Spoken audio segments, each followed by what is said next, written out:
misunderstood is now being recognized, named, and supported far earlier in a person's life. It's also worth noting that autism doesn't look the same in everyone. Boys are diagnosed roughly 3 to 4 times more often than girls. But researchers are increasingly believe this gap partly reflects underdiagnosis in girls and women, whose traits can present differently and are often missed. This is one of the many reasons conversations like today's are so valuable, because lived experience, clinical insight, and community dialogue together paint a fuller, more accurate picture than statistics alone ever could. To guide us through the clinical and practical realities of autism today, we are joined by Dr. Oge Ilozue, a general practitioner with first-hand experience supporting patients and families navigating diagnosis, care pathways, and everyday life with autism. Over the next 30 to 40 minutes, she will share insights from the front line of primary care and will open the floor for your questions. So please use the chat or you raise your hand as we go. Before we begin, I'd like to set the tone. There are no wrong questions here. Autism is a spectrum, and every family's journey is different. Let's approach today with curiosity, empathy, and respect for the range of experiences represented in this room. And I can see it's filling up. You can use the chat function. And when you do, please also remember to tell us where you're joining us from. With that, Dr. Oge, I'll hand over to you. Thank you so much, Dr. Sapong. Really wonderful to be here back on the Health Hour with Khan on this really important topic. So I'm coming from the perspective of a healthcare professional, a GP, supporting families pre-diagnosis, after diagnosis, and all the way through. Also, increasingly, we're having adults present thinking, actually, is this something that they need to look into and seeking diagnosis as an adult? So there's a huge spectrum. It's part of one of the conditions of neurodiversity. So neurodiversity versus neurotypical, there's a significant proportion of our population that are neurodiverse, and autism fits into that. It's also registered as a disability, so also has protections under the Equality Act, but it can be very difficult for people to navigate sometimes. So this session is about myth busting. There's a lot of myths, a lot of stigma out there, but the richness of these discussions is always in the question and answer, and the discussion we'll have after a short presentation that I've put together. So I'm just going to share my screen and we'll get started. But wonderful to be with you all this morning. Please let me know you can see it fully. I can't see anyone. Yes, we can see it. Great. Okay. So the main topic of these slides are some of the common myths that we've heard about autism. I'm going to cover briefly what autism is. It can't be covered in this time, but briefly touch on the definition and the rough diagnostic criteria. I'm going to go into some of the common myths about what's the cause, how you diagnose, and also communication abilities, and some takeaways. But like we already has been said by Dr. Sapong, it is a very, very varied condition. Everyone is affected differently. Every family is affected differently. So it's important that we create safe spaces where people can come with their questions, their queries, their challenges, so that we can try and cover and meet people where they are. So what is autism? I went on a session last year teaching that talked about the definition. We used to say autism spectrum disorder, or ASD, and that's not recognized as a term now. Autism is a lifelong neurodevelopmental condition, and there's diverse profiles. People present with very diverse profiles: communication, sensory processing, cognition, adaptive functioning in terms of day-to-day, and different and varied support needs. Support is needed, but it's massively variable. So it always has to be personalized to that individual in front of you. The three main diagnostic criteria: one, on social communication and interaction; two, there's certainty, routines, and familiarity; and three, there's sensory processing differences. So the spectrum is absolutely multidimensional. It's not a single, there's mild autism and severe autism. We used to use the term Asperger's to kind of specify as a milder version of autism, but that's not used anymore.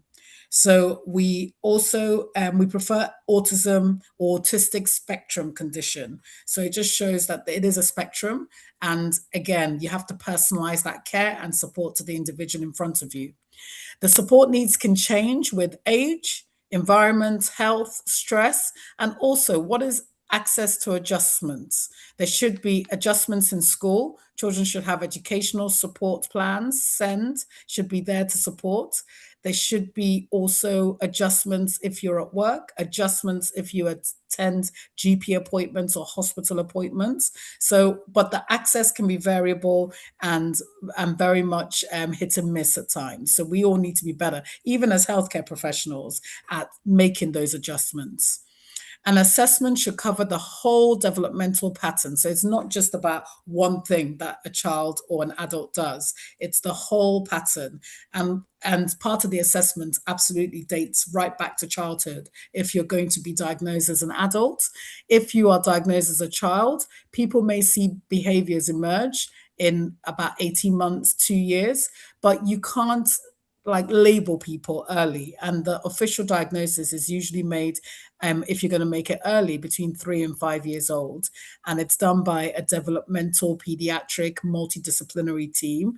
It's a whole, so your GP can't diagnose, your auntie can't diagnose, your friend who has an autistic child can't diagnose that child or that adult, even because like I said, more adults are being diagnosed in adulthood, needs to attend a specialist center, and it's usually a multidisciplinary approach. So myths, why do they matter in clinical practice? The myths can delay diagnosis, and we know that autism can be delayed in girls and women. Women are diagnosed much later than men and boys. If someone is a fluent speaker, and also we know that people with autism have very strong, they have to operate in the neurotypical world that's not built for them. They have a lot of masking, which takes up a lot of energy, but they can on the surface appear like everyone else, but that takes a lot of internal energy and stress. So if someone has a really good, strong masking strategies that they've learned from childhood, then that diagnosis may be delayed. It can lead to blame and unnecessary treatments or false reassurance.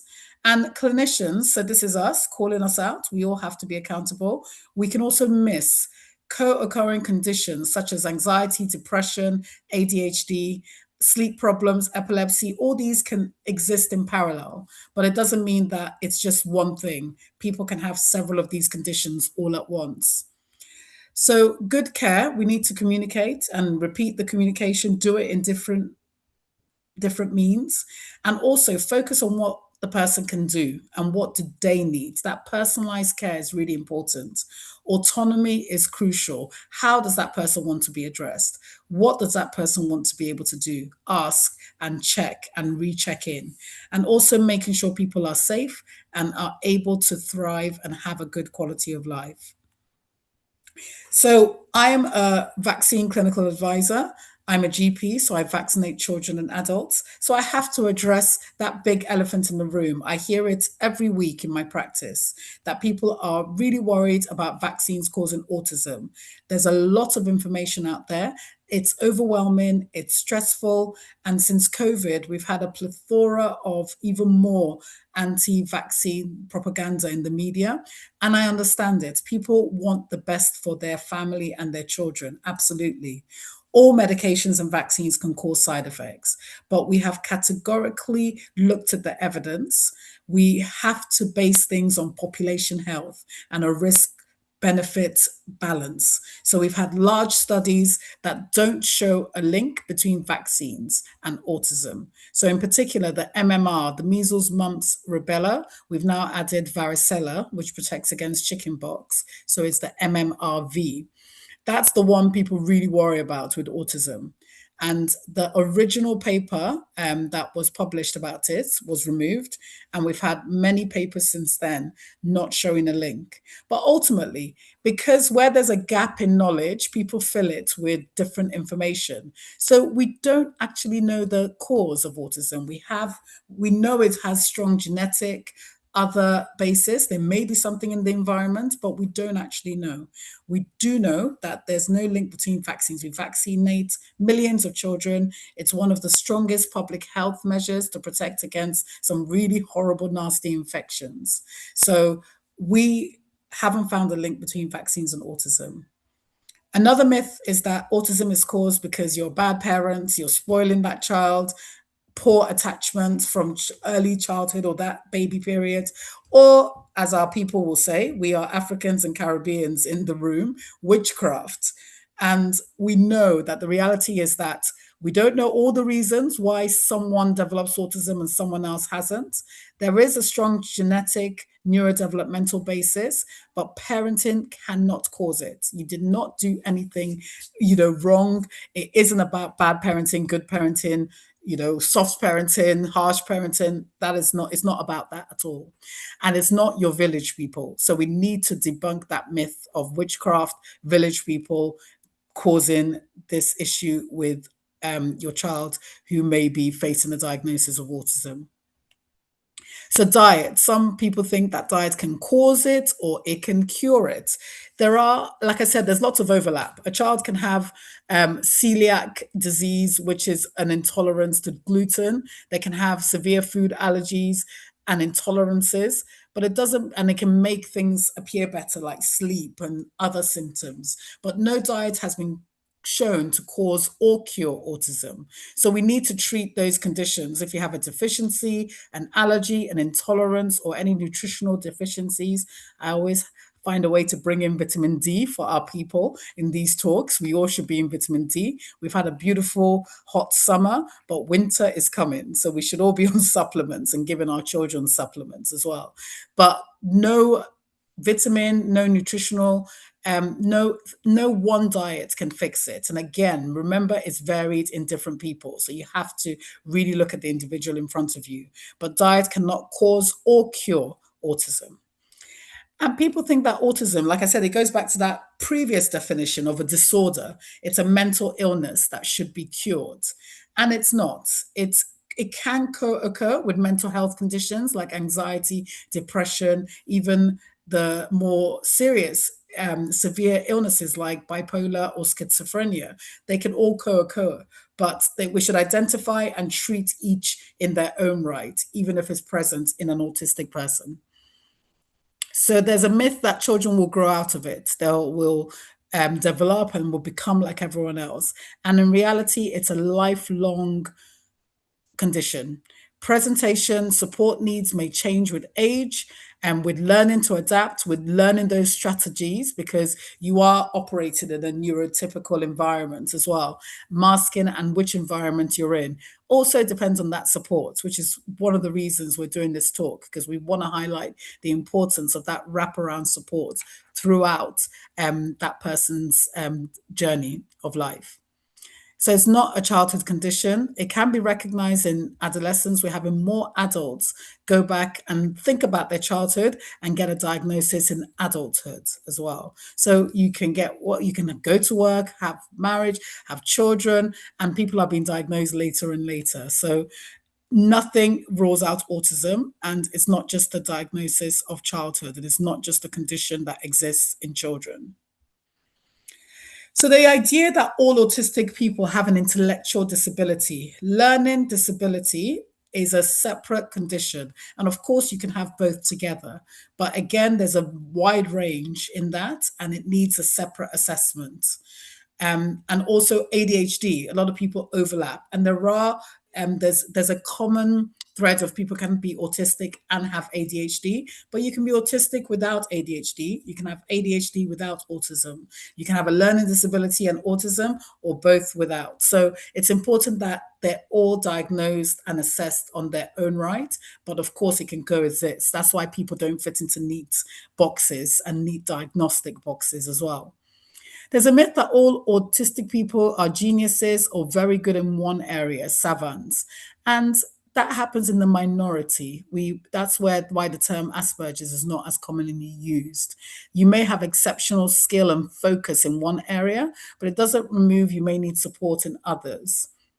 So it's really about debunking that myth to say that we need to be more open minded and also more curious about the individual and their whole selves. So, autism is diagnosed in boys, usually earlier, and they're diagnosed more often. But girls and women can be missed because we may be good at people argue multitasking, camouflaging, different presentations. So we do need to not rule out autism just because someone's a female, socially, motivated, inclusive, and out there, and verbally fluent. It doesn't mean that autism may not be there. So it's important to still, like I said, have that curiosity and explore if someone is presenting thinking that they may have a challenge in this area. The myth is that all autistic people lack empathy, and that is not the case. The evidence does not support the simple absence of empathy. It's not as simple as that. So differences are reported, and there's wide individual variation again. And so it's linked to that. It's a myth that autistic people don't want to have friends or relationship. Absolutely not the case. Many value that friendship, intimacy, and relationships like we all do. I always say we're built with fellowship with each other. But they're different social styles. They're different ways of conserving energy, especially if you're out there masking just to get through your day to day. And they're different ways of communicating and the frequency. So it's about getting to know that individual once more. And then if a person doesn't speak, they do not understand. Sometimes autistic children don't speak till later on. That speech may be delayed, not in all cases, but speech and understanding are not the same. People may communicate in different ways, writing, gestures, any other ways. So it's important to, again, get to know that person and their preferred communication style. Eye contact, kind of linked to the empathy thing about good eye contact rules out autism. And the NICE guidance, which is some of the diagnostic criteria we use, says not to rule out autism just because the child or person makes good eye contact, are smiling or affectionate. These can vary, and also that masking and camouflage, because people learn very quickly what makes people feel comfortable. So they will do it for the other person. And so it's complicated basically, and not as simple as if you have eye contact, you can't be autistic. Big myth is autistic people are violent or dangerous in some way because they're different from others, and it doesn't. There's about understanding behind the behavior. So I learned in the course I went on recently that the sensory processing and the way that we can hear like a noise, maybe drilling outside, and we're irritated by it if you're neurotypical. Some autistic people, they feel that noise interference as physical pain, and it can prevent them from actually doing anything else. So that's one example. So it's experience, that sensory processing is experienced in a different way from everyone else. So that may promote like that self-care. You need to care for yourself, and it may come across as aggression or difficulties, but it's distress, and it is about very carefully and curiosity, seeking out what is it that's causing distress in that particular situation. Also, is that person ill and maybe can't communicate what's going on? There's also substance use and what's going on with that environment. So again, and autistic people can be more victims of bullying, harassment, abuse, or exploitation, whether in school or outside of school, in the workplace, out and about. The world can be quite a dangerous place for them. So it's important to really assess things as in that unique, individualized way. So the spectrum is not a straight line from mild to severe, very much multidimensional, much more complex. So it's important to describe the support that's needed in the context rather than saying someone is mild, someone is moderate, someone is severe. And the idea that we're all on the spectrum, we may have all said it, we all have autistic um, tendencies. And of course, autistic like traits occur in the general population. We're all people and humans. But autism itself is a persistent developmental pattern. And there's a history that dates back to childhood, and it has a major functional impact on day to day life. So it's important it's identified, labeled, and the support is given as required. So we're having increased diagnosis. Everyone, it seems like we're hearing more about it. We're coming across it, whether in our own families or families we know. So there is fear and misinformation about that cause. And the prevalence has increased, but we are more aware of it. We're calling it out. We are making sure we are bringing it to the light. You know, it's something that may have been hidden. People hide away that child from general society, but it's important that people feel safe to come out and be involved. So we are screening more, so we're diagnosing more. So that may explain a lot of the rise in prevalence that we're seeing over the last years. It can't be diagnosed by a blood test or one scan or questionnaire. There is no routine biomarker. We've not identified a specific gene that causes it. So it remains clinical. And like I said, it's a multidisciplinary team in a specialist center, and they go back developmental history, observation, questionnaires, examination. It's a whole range of different criteria to reach the diagnosis. So I wanted to talk about, we'll go into questions and things. So I wanted to highlight these two social media accounts that has taught me a lot. I love following these two families. One is Eden Rose Project. They have two daughters with living with autism.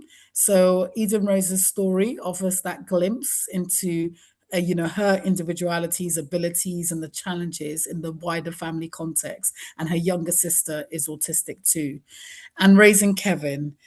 Tola and Kevin share just honest and positive view of life in a young adult, navigating family relationships, independence, working, getting his paycheck. It was very exciting when he got a job a few months ago, and everyday experiences and those personal milestones. So I love these platforms, which are out there on the public forum. I encourage people to dip in, and I'm sure there are many others out there. These are just the two that are on that I follow that I've learned a lot from.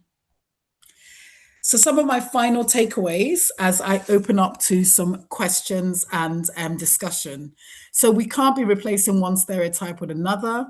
We need to separate autism from other potentially co occurring intellectual disability or learning disability, ADHD, any other mental conditions or physical conditions as well.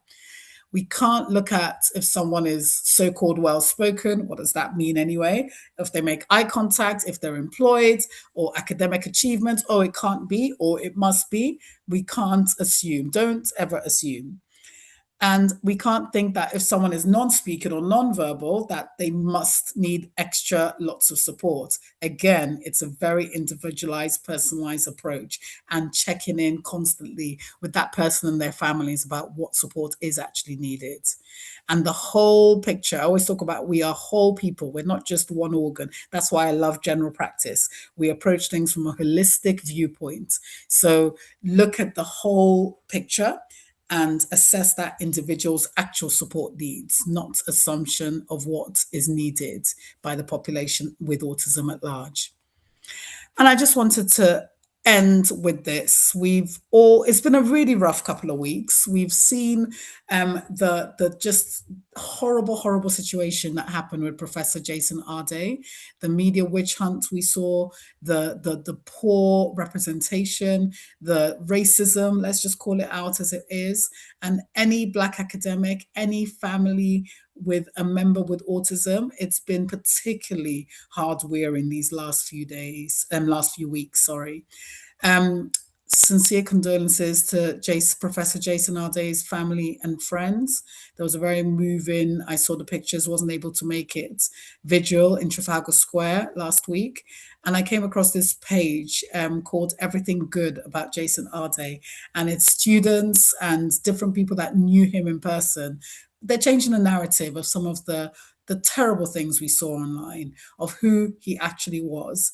And nothing can take away from his most incredible achievements of what is possible with someone with autism. So I just wanted to take this moment and end my talk with a tribute to someone who was very visibly autistic, and we've had the recent tragedy, and also recognize that there's a way to change some of the narrative, and people are doing some great work out there. And there's a GoFundMe page as well available to raise money, and they're trying to build something in terms of legacy going forward.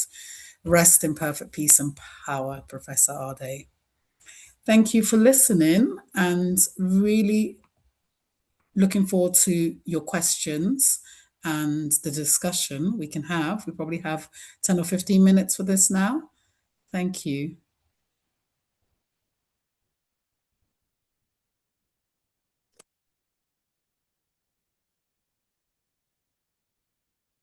Can't hear you, Dr. Sapong. Is it just me? No, no, I've done Yeah. that. Yes, may the professor rest in peace, and may his legacy transcend generations. Now, thank you very much, Oge, for that lovely presentation. It was very nicely put together, and the timekeeping was excellent. Thank you. Yes. Now, there's a few questions that I'd like to put to you, and for the considerations of time, maybe we can keep the answers as short and succinct as possible. First of all, there's something I think you touched on it before, but there's a whole lot of discussion on gut physiology Mm. and autism. Would you like to touch on that a little bit for us? Of course. So that's linked to the whole diet. So no one diet can cause autism, and no one diet can cure autism in terms of evidence base that exists at the moment. But there is some really, we're learning more and more about gut health. All of us are knowing we need to do better with our fiber. We know there's lots of neurotransmitters and neural endings in our gut. So that links to our physical health and can really affect how we go about things. If our gut and the microbiome, the good bacteria of our gut that can be disrupted by antibiotics, by the food we eat, etc. So we know eating, again, this is going back to something I say in most talks I give. We go back to basics. We're supposed to be eating the rainbow with a diverse range of fruits and vegetables, the colors, to increase that gut micro biome diversity. And that's better for our gut health. That's better for preventing things like constipation. And we know it can be linked and make chronic illness worse or long-term conditions. So autism is long-term. It's a condition that people live with lifelong. If you get your gut to the optimum, your brain works better, everything else works better. So it makes sense to, again, individualize it, because not everything works for everyone. But going back to the basics of eating whole foods, eating a diverse, colorful diet, and making sure you're getting enough fruits and vegetables in. People talk about things like E numbers and, processed, ultra processed foods and lots of fatty, saturated fats, sugary. That is bad for everyone. So in the same way, it may make some symptoms better in an autistic child or adult. It will also be good for the general population. So I always say keep it simple, whole foods, eat that rainbow, encourage that diversity. But gut health and gut physiology is something we're learning more and more is linked to a plethora of conditions. But the evidence is increase the good gut bacteria by eating that whole foods, good general diet. Okay, thank you very much. Now, let's look at the typical scenario of a young family who have a child who is who's just been diagnosed with autism. What are some of the things that they should look out for? For example, it's been said that there's a postcode lottery about Mm, the the level and the depth of disability provision across boroughs in this country. Is that something really worth focusing on? What kind of home support? Well, let's do that first. mm. So I think when a diagnosis is made, like I said, it's made in a specialist center, and that specialist center is plugged into a local area. So they will be, it's always a massive amount of information about local support, peer support groups, local school, if that child's in nursery or school, what is going on in terms of what's there, what's the extra support available. There may be, you need to apply through the local council for extra support and educational support plan. And that can vary. You hear all the time about the battle families have to get the support they believe their child may need. And these is for children I'm talking about. Adults is a whole different ball game. And it is about really having to look at the area you're in, and some people carefully choose the area. It may mean moving. Unfortunately, local councils have their individual budgets. There can be a variation in support available from area to area. So I'm in London. Obviously, this is a national forum. We're talking to people potentially in the UK and potentially abroad. But in the UK, people talk about even from borough to borough in London, the services can vary. So I think it's important to really take the time to research what is available, even look a bit further afield, what is available, and then see how you can advocate for your child. Because ideally, we have an NHS, which is a wonderful service here in the UK, National Health Service. But we all know, even within that, things can massively vary. And then there's the educational service as well. So this is overlap. This families need support from Thank you. health, from education, as well as social services a lot of times. So there's that overlap, and how do those services interact and talk to each other, and how do we maximize care? So unfortunately, people do complain about a postcode lottery, but it's that's where the peer support, talking to others in similar position and pushing, not necessarily always accepting the first thing you're told, really looking into what else is possible. And that advocacy and that peer support group, I think, can be invaluable in navigating that. Thank you. That's a very comprehensive answer. Um, Now, let's look at this same family with the young child.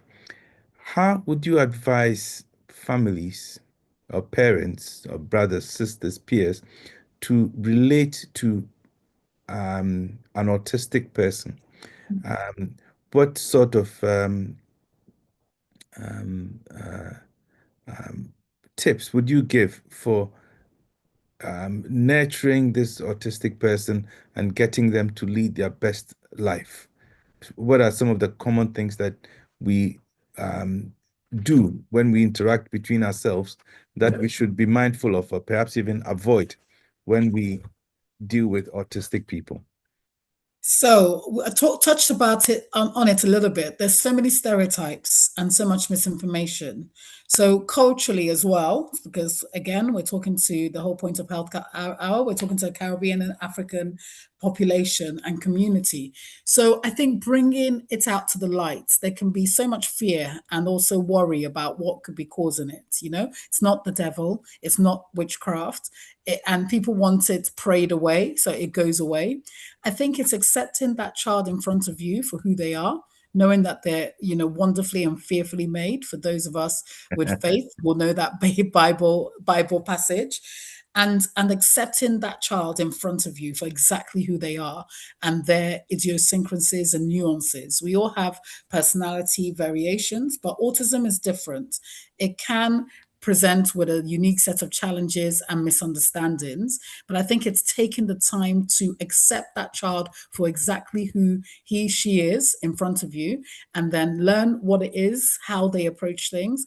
Also understand the reason for that nuance of maybe wanting to eat food with fingers, or there's stimming. I think these are things that reduce the nervous system and calms, and understand that is that child's way of adapting to the outside world, or adults. I keep saying child, but of course adults as well. And accept that person for exactly who they are, and then get to know them. And it's about that relationship. It is about then the support you can build round as a family. And I think not keeping it hidden, bring out to the light, ask for help. That's why I love those pages that are highlighted in terms of showing some of the very real challenges, but also some of the joy and color that that variety of person brings to those families. So I think the key thing is really accepting that this person, this is who they are, and learning about them and how that may change over time. Okay. So I try to break this down into relationship with the autistic person at home, and also the relationship in public. I think you've covered this a little bit, but what are some of the things that we can do to ensure the dignity of the autistic person, especially to the outside world? So, again, the key thing is maintaining that curiosity. As a healthcare professional, we're about pattern recognition sometimes, and generalization, and people fit into a bell curve. So sometimes some of the interventions are for the majority, but also knowing there's a significant proportion that fall outside of that. So, in terms of interacting and maintaining that person's dignity, that autonomy is always important. Never assume that they're like the other autistic person you may have come across. Really seeking what is it that that person needs at that moment in time, what adjustments in a terms of a professional situation or an educational situation. And of course, home will always hopefully be that safe space where things are, that that person can feel safe and accepted and taken care of. But then what support are you giving to those providing that care as well? So I think that maintaining the curiosity and maintaining that individual personalized approach is so crucial, because not everyone is the same. Um, in the chat, people talk about, what about Black and Caribbean people? Where's the cultural, awareness? And I think that goes to show for any condition as well. It's important that you're able to identify as the family or the carer what is it you need, and then be able to advocate for yourself. And if you're not getting it from the first place, going for that second, third opinion if need be. Okay. Now, this will be two questions put together. It says, any ideas on how best to support individuals with autism, especially when they are unaware or in denial because it is perceived negatively? Now, add to that, how would you advise broaching the issue with an adult that they may have autism? So, two questions in one. Yeah, so the denial bit is huge. I've had a family member come, and actually, she believes she was married to him for many years and believes he was autistic, but he and his family were in denial about it. And and then even a child was diagnosed, and it highlighted lots of different things. And sometimes that's where people can then look back. I think the reason why there's denial is because there's such negative connotations attached to this label and this diagnosis. And that's what we have to uproot and reverse, and say that actually it's a condition like any other condition that we diagnose. There's strategies to tackle it, to identify, and it's not about a magic wand that will make it go away. This is how someone was made and formed, and there's nothing that will solve it. But how do you navigate and how do you operate? So hopefully things are a little bit easier with life journeys when you understand who you are. You can then hopefully put things in place and strategies that will better protect you going forward. So I think, first of all, debunking that the diagnosis is something negative in the first place is the first place to start. then people may be more willing to say, and then thinking about actually, it's not about the label, it's about what supports and what strategies and what connect what social support, what peer group can we connect you with so you understand more about it. That may then help. But I think we need to be better about talking about it.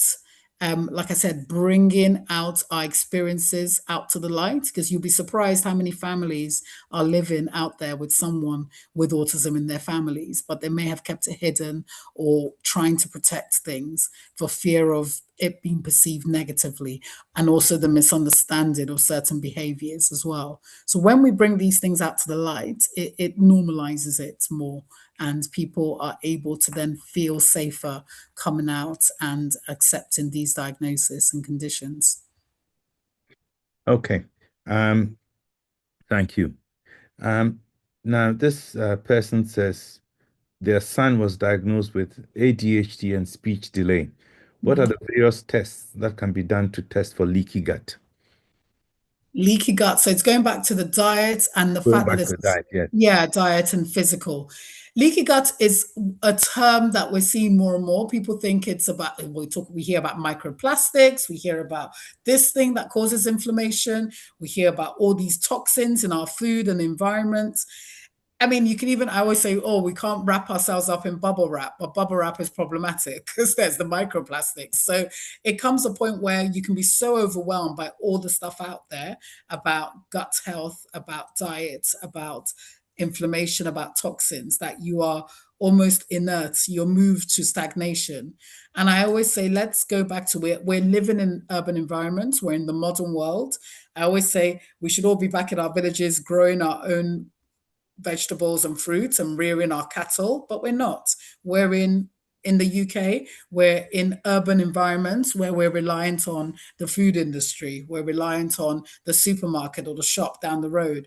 So I think go back to the basics of whole foods, go back to trial and error. If you believe your child has an intolerance and it's making symptoms worse, it's a very, very intricate trial and error to see what agrees, what doesn't agree. And you can exclude, but then reintroduce, observe behaviors, and the test for allergies and intolerances. But just because you don't have an allergy doesn't mean you're not intolerant. So leaky gut in itself is a very broad term. And like we said, we haven't linked one particular diet to cause or cure, but trial and error to see about intolerances and what may make certain things worse. There's no harm in doing that. And you can talk to your GP about it, your healthcare professional specialist. There's sometimes dietitians that can advise, but dietitians go back to that whole food and encouraging that diversity in diets that can be of use for everyone. Okay. Thanks, Oge. Thank you.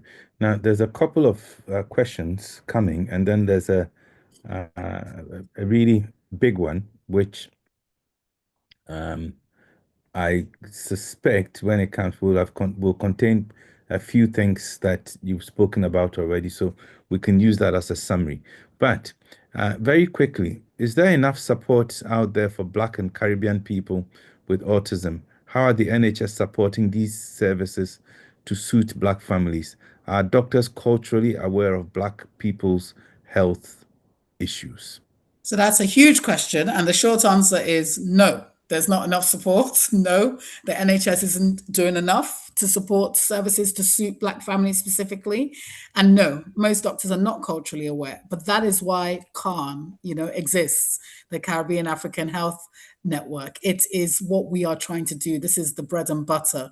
And if we need to build it for us and make sure we are advocating and providing that support as a network all across the country. So, and educating the NHS, I'm educating my peers, but that's why we have this health hour. That is why CARN as a network exists, to increase awareness, build those supports, and be able to signpost ourselves to that.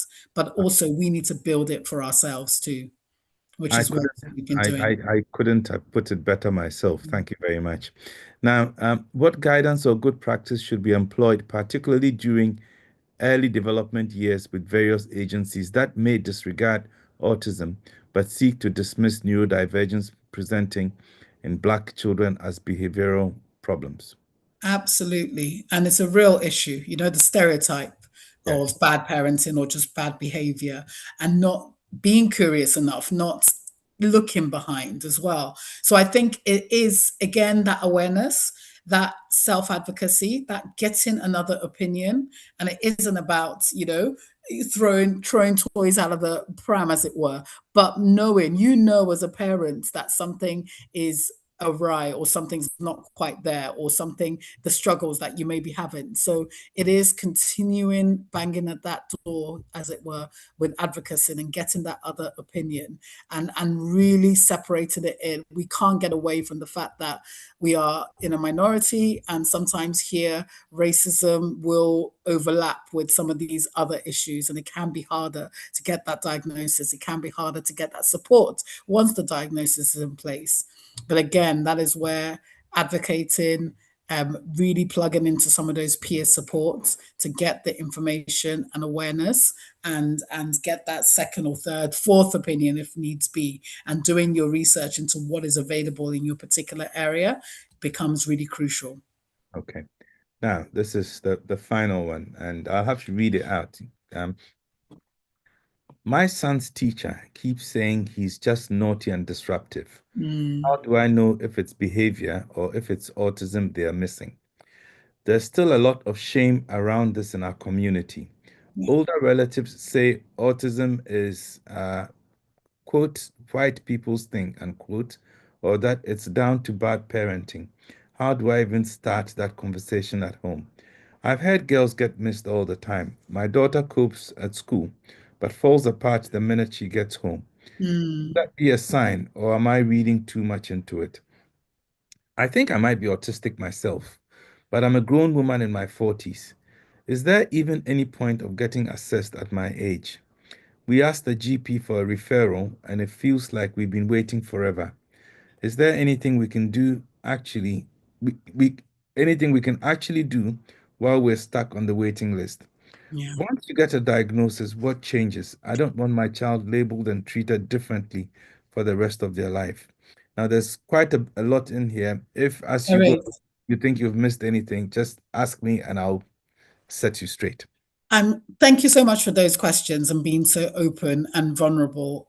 You're not seeing things. You're not, making things up. If you see this, the falling apart at home. Home is a safe space, and so you don't need to mask and pretend in a way anymore. So that's why home environments, that child may come and fall apart. So it's really important to still keep raising these concerns with the school. If you're getting nowhere with the school, raise it with the GP. The waiting list for neurodevelopmental peds and for adult diagnosis of autism is very long. But there is this thing called right to choose.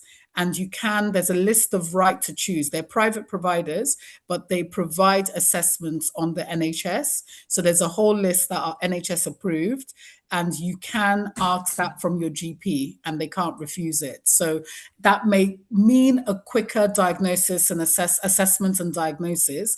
And the good question is, what does the diagnosis, the label mean? You don't want to be labeled. But like I said, I think we need to, this is part of talks like this, debunk the negative connotation with the diagnosis. It's a diagnosis, but it's about awareness. And then you build a personalized strategy toolkit of knowing yourself better, knowing why you may have some challenges and difficulties, and then adjusting accordingly. So and then being able to be plugged into peer support. And it's a disability. So you have a right for reasonable adjustments, whether it's at school or at work or when you attend appointments. So it's a way to, for me, it's an empowerment, and you're equipped with not just the label, but then tools to go out and navigate life a little bit easier. That's the idea. You understand yourself better, and then you can help others understand you a bit better.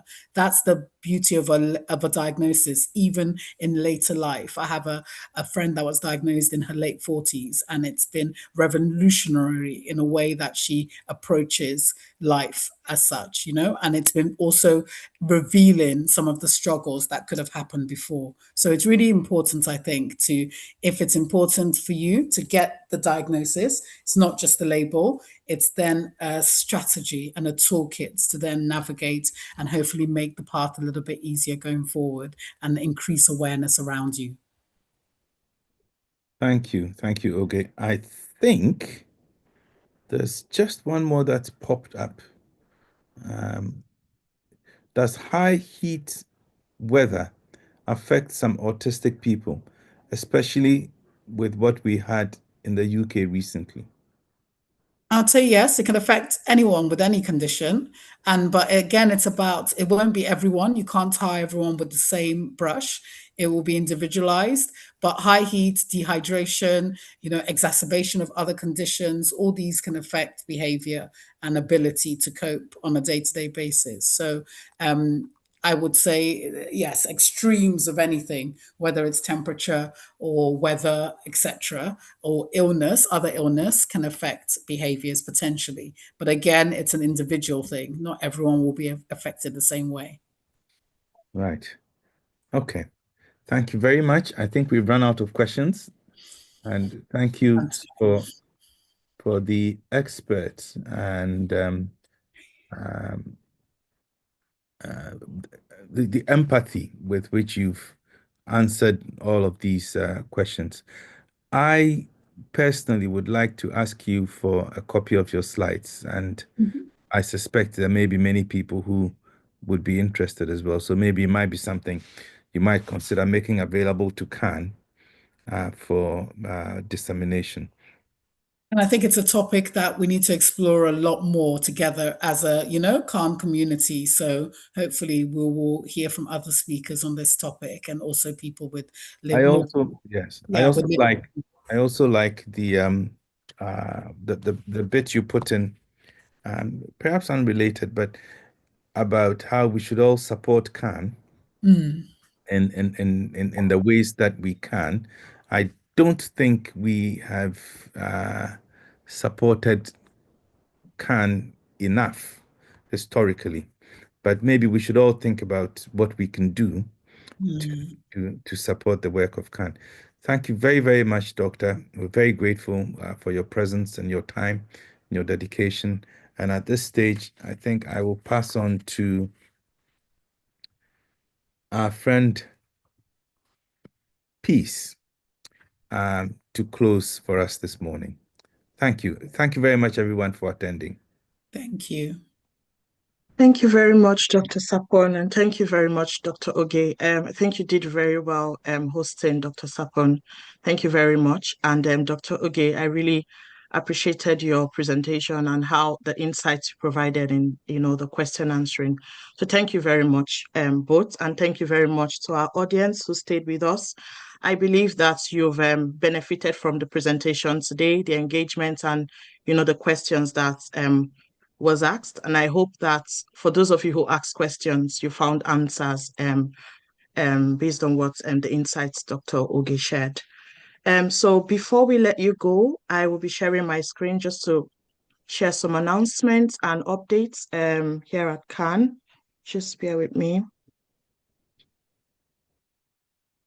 So next week we will be having another topic. I know Dr. Oge mentioned, the importance of diving deeper into, the topic of autism, and I'm hoping that, in subsequent health hours we could, talk more about autism. But then next week it's still the Sickle Cell Awareness Month. So next week is going to be focused on sickle cell in children and young people. Same time, 11 a.m.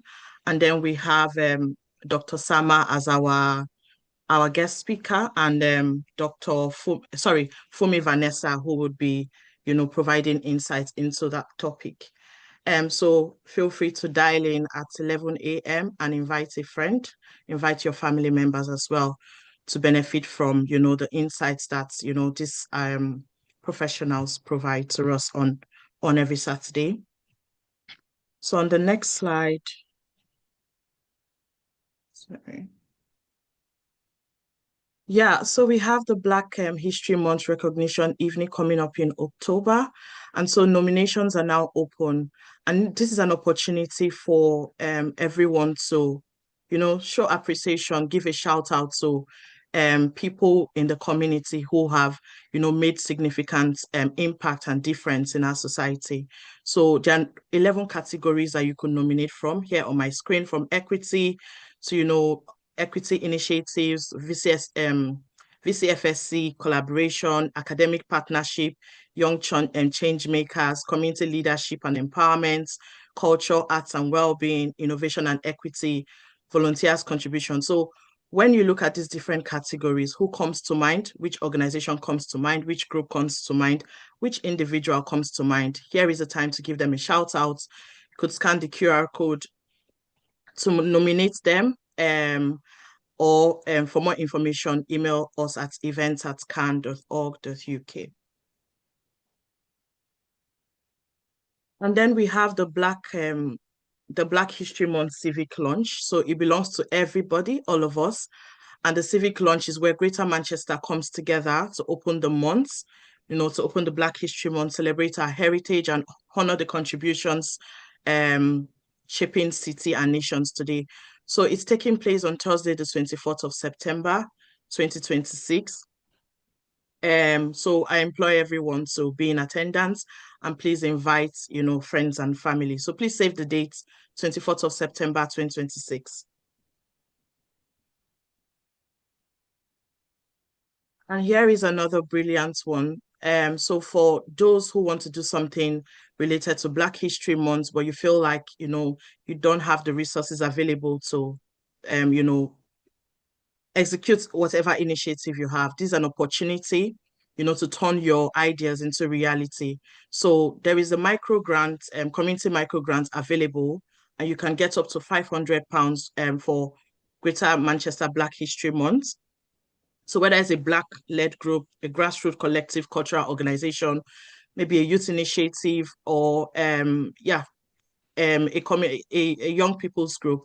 So you are able to, make an application. The application closes by 12 p.m. on Friday, the 4th of September. So feel free to scan the QR code. If you know anyone or any organization who you think would benefit from this, feel free to scan the QR code or do a screenshot and share with them so that they can make this application and make their vision come into reality. So this is brought to you by CAN, the Race Equality Panel, and Greater Manchester Combined Authority. And next on the slide, we have, the call for evidence for cardiovascular disease. We want to close that gap. So here is, the call out for evidence on cardiovascular disease. We need to hear from you. So whether you're a clinician, a commissioner, a public health professional or lead, or, a leader or a staff of a community organization, or someone who has just, have lived experience or who have navigated, cardiovascular health, your voice matters and your insight would, shape, cardiovascular health going forward. So please scan this QR code and then complete the call for evidence. Thank you in advance. We also have, this Windrush Compensation Scheme initiative. And if you know anyone who has settled in the UK before 1988 or has a close family member who did, they may be able to claim, be eligible for a claim.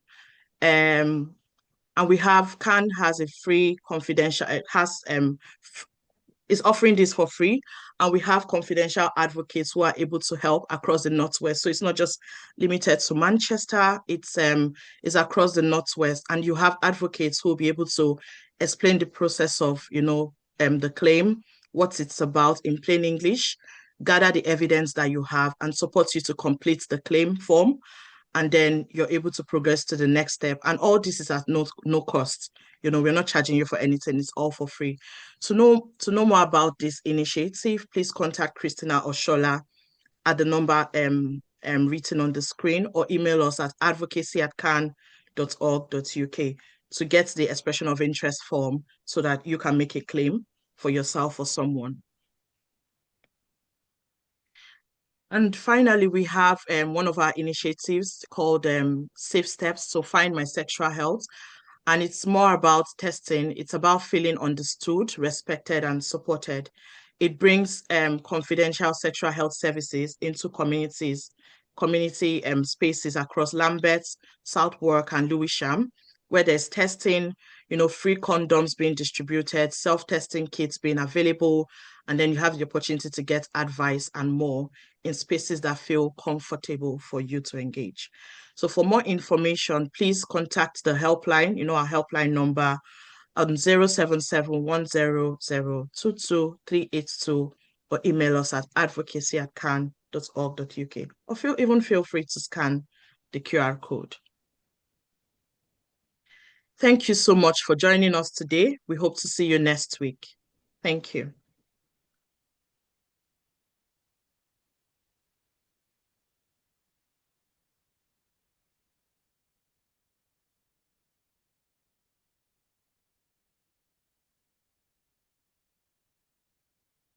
Us on Zoom, Facebook, LinkedIn, or YouTube.